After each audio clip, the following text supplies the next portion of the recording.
স্বৈরাচার আওয়ামী লীগ সরকার পতনের পর হত্যাসহ বিভিন্ন অভিযোগে দায়ের হওয়া মামলায় সালমান এফ রহমান, তৌফিক ই এলাহি চৌধুরী, আনিসুল হক, রাশেদ খান মেনন, হাসানুল হক ইনু সহ ১৩৩ জন ভিআইপিকে গ্রেপ্তার করা হয়েছে।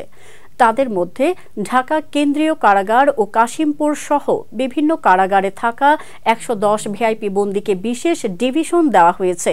তবে ভিআইপি হিসেবে কারাগারে আটক ২২ জন সাবেক সংসদ সদস্য সহ ২৩ জন এখনো পাননি ডিভিশন।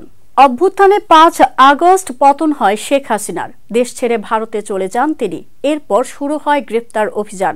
এক এক করে কারাগারে পাঠানো হয় একসময়ের প্রভাবশালী ব্যক্তিদের।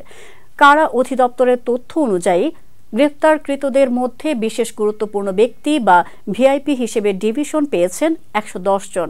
ভিআইপি হিসেবে কারাগারে আটক ২২ এমপি সহ ২৩ জন ডিভিশন পেয়ে আবেদন করলেও এখনো অনুমোদন মেলেনি। সাধারণ বন্দী হিসেবেই কারাগারে থাকতে হচ্ছে তাদের। ভিআইপি ১৩৩ বন্দীকে দেশের ১৫টি কারাগারে রাখা হয়েছে।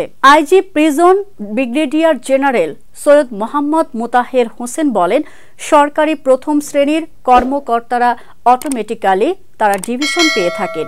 এমপি, মিনিস্টার, তারপর অন্যান্য ব্যবসায়ী যারা আছেন, এরকম কিছু এমপি অথবা বিশিষ্ট ব্যক্তি আছেন যাদের আবেদন পেন্ডিং আছে বা ডিভিশন পাননি তারা।